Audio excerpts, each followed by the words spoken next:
Epidemiolog Darija Kisić-Tepavčević smatra da je odluka o povratku dece u škole opravdana.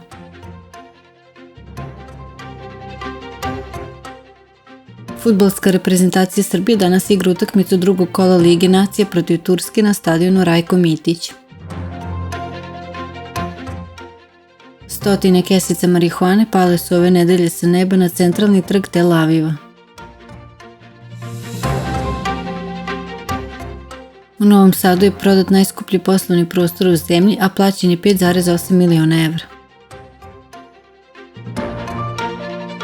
U železničkoj stanici Karavukovo putnički voz koji je saobraćao iz Subotice za Novi Sad iskliznuo je sa šina.